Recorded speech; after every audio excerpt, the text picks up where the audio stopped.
Dreaming.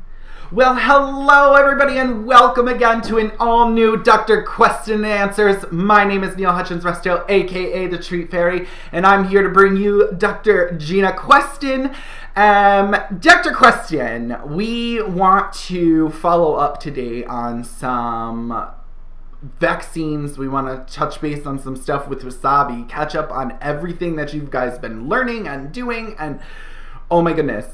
Fill us in. You've had a really eventful week. We've had a very eventful week, and good morning, and so great. Thanks for having me again, Neil. Thank you for joining me. And so, yeah, it's been a busy week. We had our second puppy class. We did a lot of out and about in some public places, to some more natural woodsy places, learning what ice is like and rivers, moving water is like, which is all different and exciting for little puppies, so a lot of experiences this week. And also she's due for an update in her vaccinations this week. So are we gonna do the vaccines today? I think that we are going to do vaccines today. Oh, right? That's so awesome. So we can actually see an introduction to vaccines. And the great part to point out too is that when we're trying to do this, it's literally Dr. Q by herself who is going to vaccinate this puppy. So I hope that we can show some of the expectations in handling and how that you could potentially do this very safely without having to, wrap them all up or force them down and, make this a really pleasant experience for them. So that way it's not a fearful one for them in the future. So that's really cool, Dr. Q. Yeah, we'll see how it goes. So you went out and about. You went and experienced some things. You checked a few things off of that checklist, and it's really cute because just last week I had Danielle Beck on with her animal behavior chats, and we went over some of the things that you should go and experience and what is socialization to a puppy, and how it's really nice. You can have that checklist where it's introduce them to people wearing hats or glasses or mustaches or whatever the case may be. You have that available, but then we also have to think of some of the things too on, well, what are we gonna do? What does our lifestyle require? I don't need to go through this whole entire list, because if in my life I'm never going to experience that, well, maybe I don't need to focus on it. So instead of worrying about all these things you have to socialize them to, just do it when it comes, So if you go out to the park or you do whatever, if you have all the tools necessary, then heck, just have fun with it. That's right. I think one of the best things that we've done with her so far has been taking her to the ski resorts with us, and spending a good 20-30 minutes just letting her watch the heavy traffic, foot traffic, tall people, short people, goggles, helmets, ski boots, clunking, equipment, crashing. And how's she liking all that? Children screaming, it's been really very, very stimulating for her, and of course all the people that are coming forward going, oh, I want to pet your puppy, I want to pet your puppy, and she's lunging towards them, and I'm not letting them do that. And so I was gonna say, what are some of the things that you are doing to encouraging that stimulation while still encouraging some impulse control? What are some of the things that you're doing when you're out and about? Because I'm sure, you're pretty popular in your local area. So what are some of the things that you would be doing? Well, so one thing that I did that just came yesterday, and I'm so excited about it, is I got her a little harness that says "in training" on it. Beautiful. Yeah, and that fits her really well, and I posted some pictures of it yesterday, and we're just getting started with that, and that's, I think, going to make a big difference. The other thing that I do is that when I am in public, I just really make it very clear with my body language, that I always, as soon as I notice somebody coming towards me, I physically will either distract the puppy another direction or get my body in front of that person and the puppy. Right.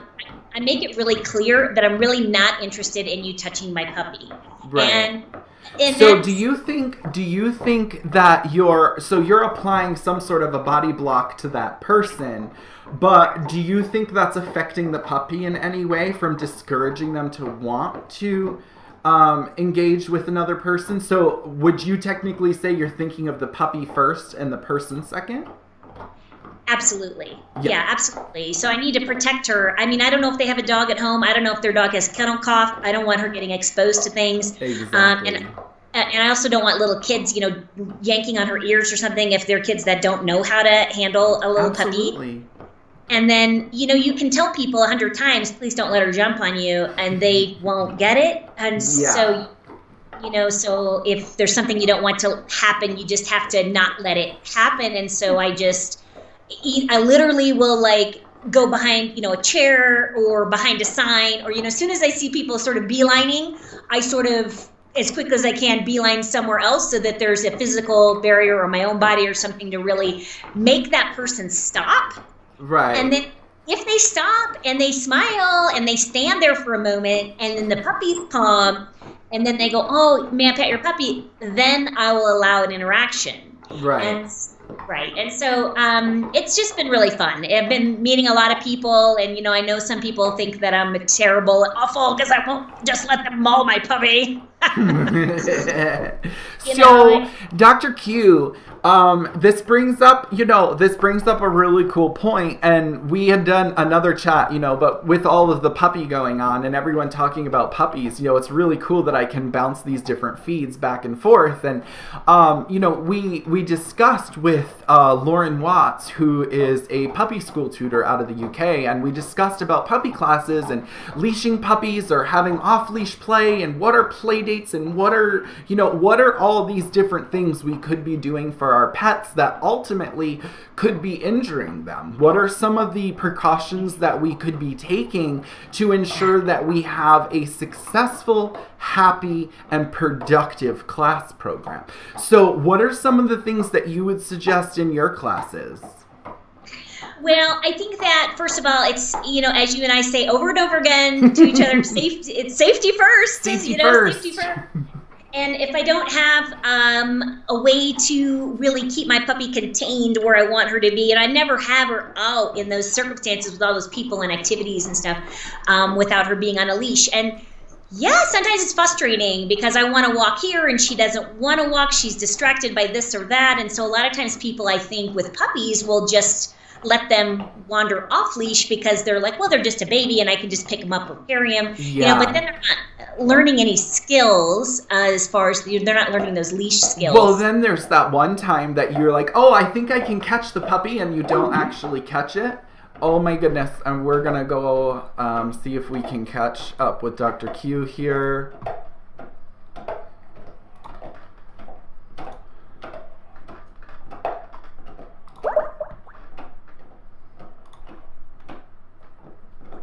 We're going to try and bring her back, everybody, and see if we can get her back on screen. Hold on here.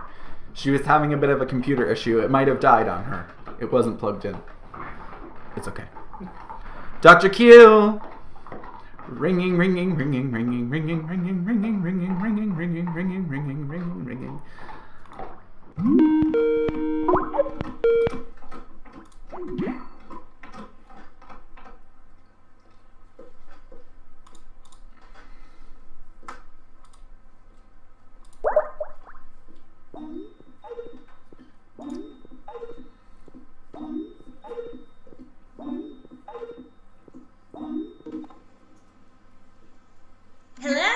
Hello, Dr. Q, and welcome back. We are still on the air, so you're very welcome. I tried to keep them a little entertained while I tried to bring you back a few times. Great, but welcome back. Thank you for joining us. I'm glad you had a moment to think about the answer to that question.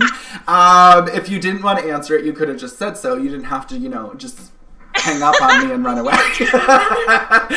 The internet connection does. Yeah, right? I'm so sorry, Neil. You were just asking me something, and it cut out right as you were asking me, and it was... No, it's okay. So, what I was not worrying about, but what I was asking was, what are some successful steps that we can take in our class to help keep stimulation and help keep some of those new experiences and socialization coming at a progressive standard versus just trying to pile it on all at once? Well, I think that, like, when I take my puppy to the ski resorts, we only spend maybe 15 minutes in that environment. Right. Because I think that's plenty. At the end of that time, I take her back and I put her back in her crate with some snacks and some treats, and then she can have a timeout and sort of process all of that information. Right.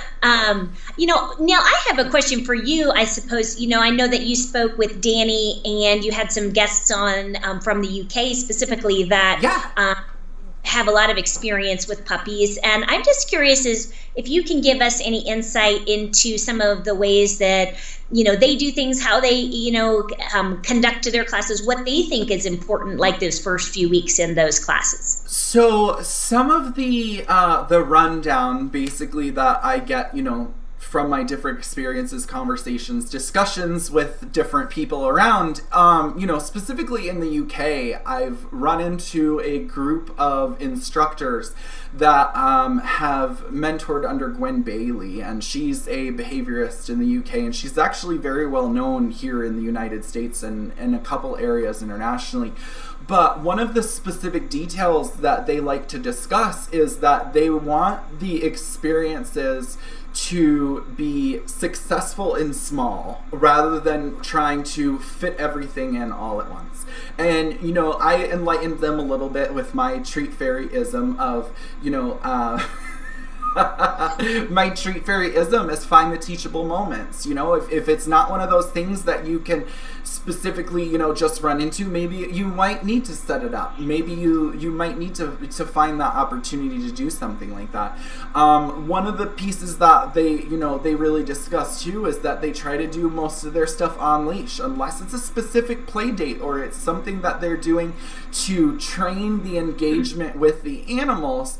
They're most likely on leash. And I run my classes the exact same way, is because I can control that space. I'm big into space management. You manage the space to get the desired result. So if I'm managing that dog and I'm only giving them a 4-foot radius to go around me, they only have 4 feet to engage with me.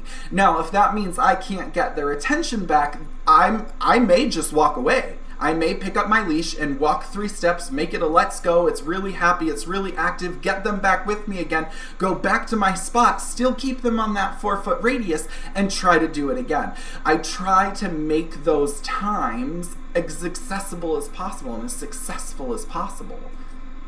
So what about dogs becoming leash aggressive because they are, just really learning how to interact with the world and with other dogs on the leash? What's your comments on that?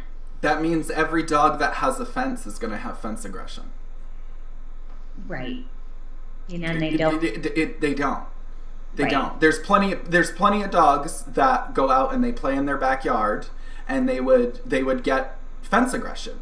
If that were the case, that if you kept your puppy on the leash, you will get leash aggression. If I let my dog out in a yard, because we can't use, you don't want to use an electric fence. So if I let my dog out in the yard, then my dog will get fence aggression. Yes. Yeah, I see your no. point. No, there would have to be other encounters in order for it to become leash aggression. The dog would have to be constantly bowled over. The dog would have to become uncomfortable. The dog would have to become scared. The dog would have to become angry, shy, whatever the case may be. That dog would have to have a bad imprinting experience in order for them to go, okay, this is the problem. This is where my leash aggression is going to come from. But if it's happy and it's play and they get play time with other dogs, they get off-leash time with other dogs, they get to share, food around other dogs, belongings around other dogs, well, then that's successful, is it not? They don't need to be touching to be socializing. I don't need to be talking to the same person in my room. I could be sitting here enjoying their company. You can do the same thing. You're creating an impulse control, if anything. Exactly. Exactly. If anything, you're creating an impulse control.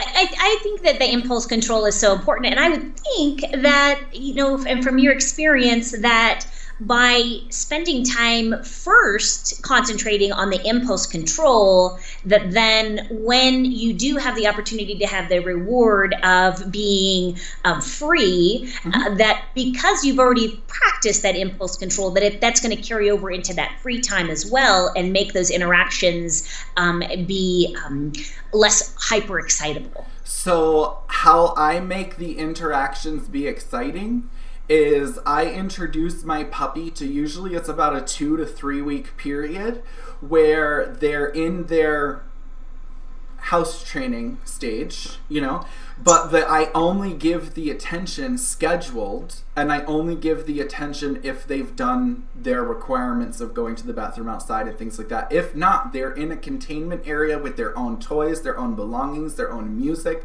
their own everything, to teach them how to live to their own devices.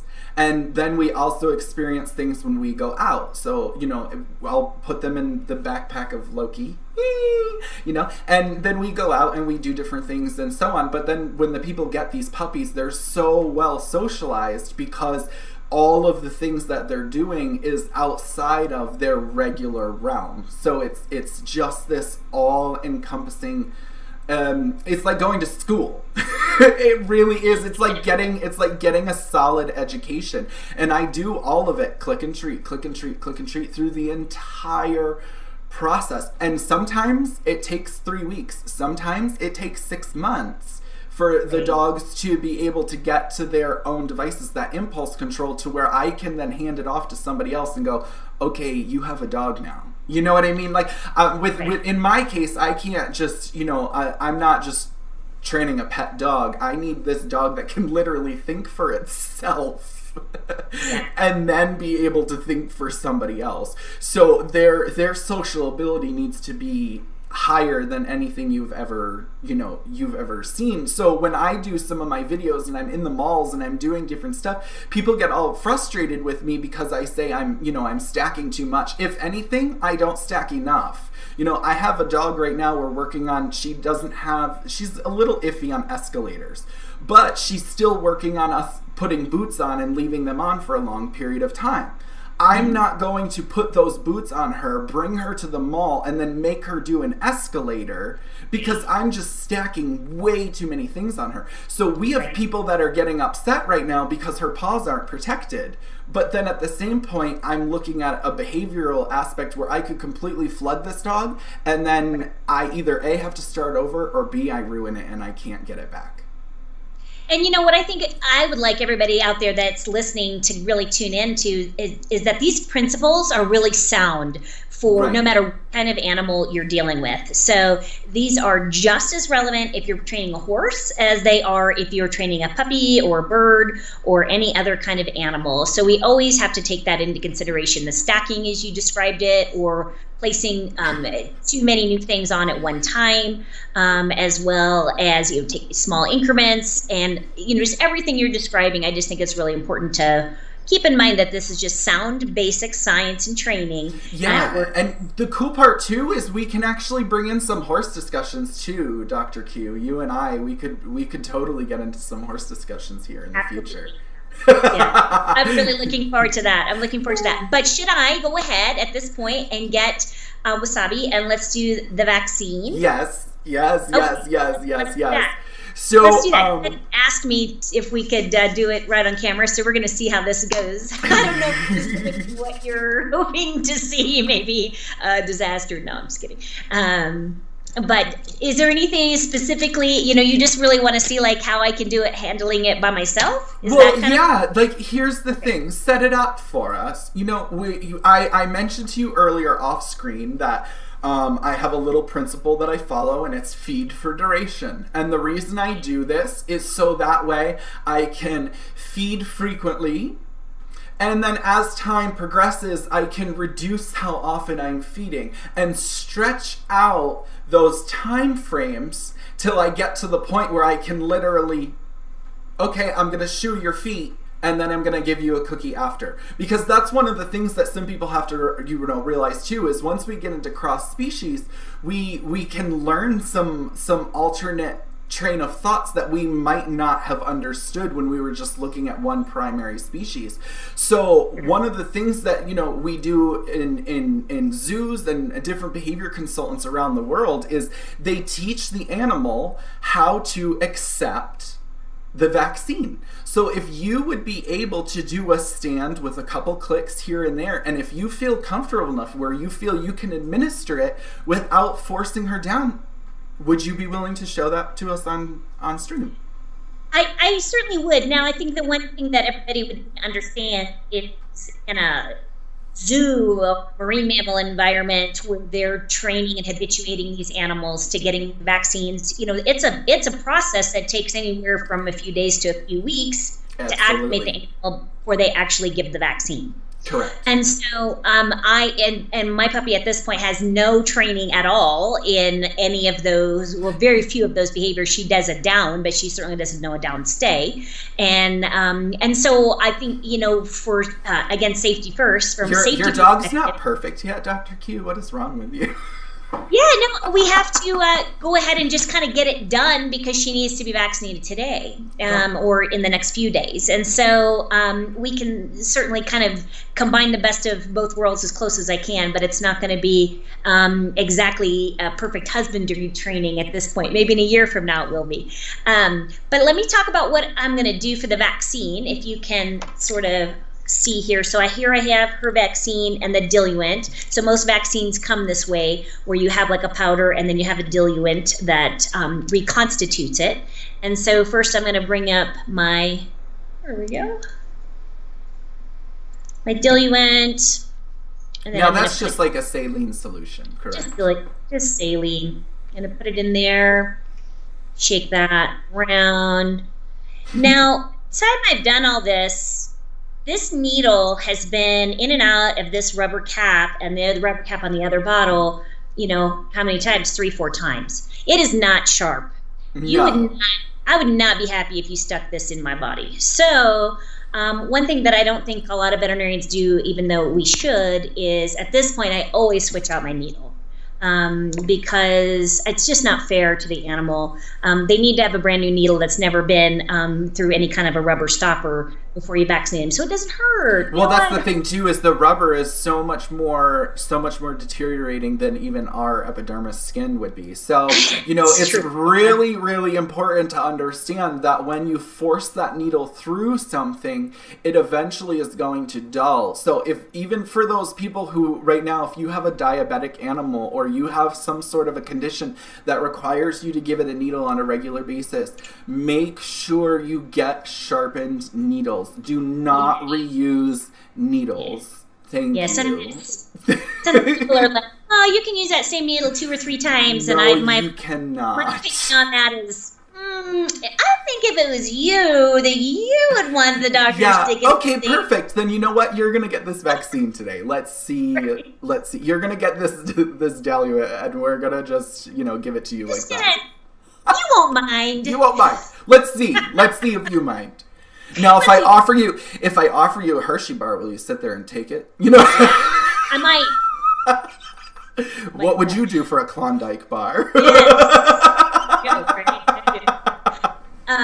So another thing that I'd like to point out with this particular vaccine is that, so it is a distemper adeno parvovirus vaccine is what I'm vaccinating her for, which I think is appropriate at her age. And this particular manufacturer, even though I'm not promoting anybody specifically, I really like their products because they have less of the sort of carrier type component to the vaccine, and it's really a more pure vaccine. It's a newer vaccine, and so because of that, it's actually half the volume of a traditional vaccine, which I also really like. So I'm using much less vaccine, getting the same protection, but I'm physically putting much less into the animal's body. And so when you're out there, you can always feel free to ask your veterinarian what kind of vaccines they're using, especially for smaller dogs, because I really like using one that has less is more, as long as it's still working. So on that note, safety first, less is more.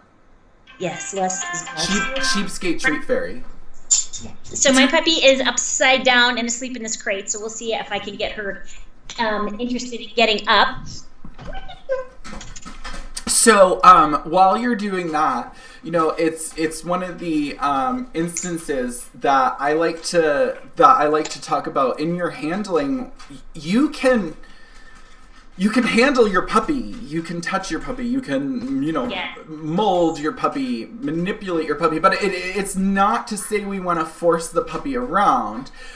It's just to say that we want to be able to touch them, because in this situation, we're going to need to be able to touch them. We need to be able to put them up on the table. We need to be able to do those different types of things. And as I'm talking to you now, it's really funny. The old lady just decided she was going to take a lap around the room. So sorry for the clitter clatter. She needs her nails done, by the way. Should I do that as the video? Here. Can you see me okay? Yes, I do. I love the view.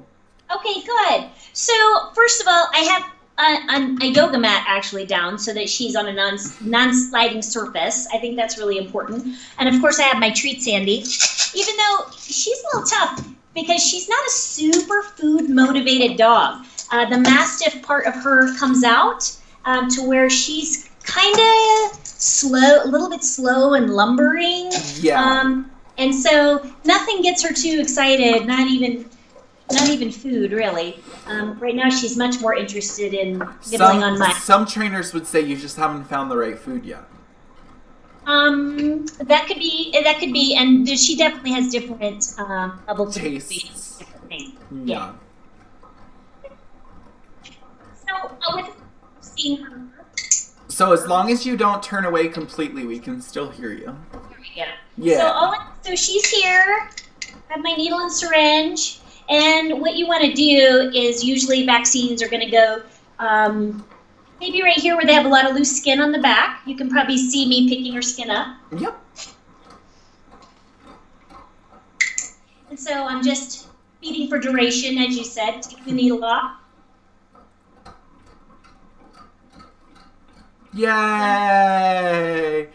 And she didn't even whimper or cry. Good girl! So you know how I was saying that, you know, she wouldn't be perfect because she's never been trained for this, but... Yeah. So here's another one. You know, some clicker trainers would actually say that you shouldn't have clicked after you gave that vaccine because it was too far from the actual moment of the vaccination going into place. So you should have actually just fed in reward for staying, but not necessarily clicked, because she wouldn't understand if you were clicking for the duration or if you were clicking for the needle. So it's really important that you take your marker and put it as close to whatever item you want marked as possible. Not trying to blow up your spot, but I want to just throw out a little bit of the clicker training, because if we're going to put some of it in this video, I want to make sure that some people understand what is clicker training and how to effectively apply it. Just because I am a clicker trainer, so I have to every once in a while, like, you know, smack myself too, because I put it too far away, or I realize I'm not really paying attention, or I'm not fully in the game. I'm not fully, you know, prepared for that moment. Well, and the other thing too is that you have to remember, this is why in professional settings you usually have more than one trainer. Well, that's the case too. Yeah, as you know, we usually have more than one trainer, but it's also really awesome to see the effectiveness of the positive handling and how you can actually do some of these things without having to put all of that fear and force into some of the standard veterinary protocols, because those husbandry protocols should be things that we should be able to do at home. You should be able to cut your dog's nails. You should be able to do all of these things with your pet. And, you know, this is one of the most effective ways to do it, because look at how young this puppy is. And you only practiced this for what, 5 minutes beforehand? You know, so...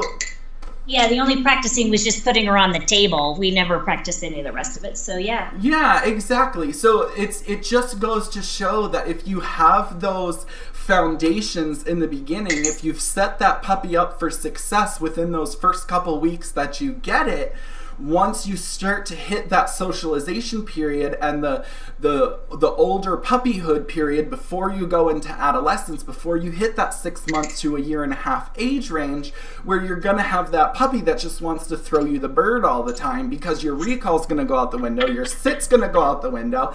But the thing is if you keep practicing it, you'll find that it comes back. You know, it's kind of like the old wives' tale that, you know, you never forget how to ride a bike. Your dog will never forget how to learn if you teach it properly.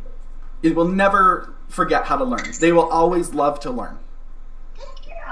I love this. I absolutely love this. This is, and what we're doing here too, by the way, ladies and gentlemen, is Dr. Q is using her target stick, and of course she has to have the most fabulous and bedazzled like target stick that's absolutely available. So peace sign to Dr. Q and positivity, and she wants to go for the A+ today, and overall her handling has been absolutely wonderful. I really can't complain about it, and thank you so much for taking the time to be able to do this with your puppy and then share your experiences with us here online too. Like this is great for all of our viewers. I know we're getting up here a little bit in length and we had a couple of issues today, guys, but you know, you hung in there and we had a couple of laughs, and it's always so much fun to get back with you, Dr. Queston. She is at Dr. Queston on Twitter. You can also follow her YouTube channel here, the one Dr. Q. Hopefully this is not on Danny's channel, but I'll check that in a second. Positive Pet Advice, for those of you who don't know, Dr. Q and I, with our wonderful team of admins, admin a group on Facebook called Positive Pet Advice. Go head up and request to join today, the one and only Dr. Q. My name is Neil Hutchins Resto, aka the Treat Fairy. Yay! Have a wonderful day. Thanks for your help. Thanks for doing this. Thank you. Spreading the good word. Everybody leave your comments down below and let us know what you want us to talk about, and we love to chat with you about any of your animal questions. Bye-bye. Bye.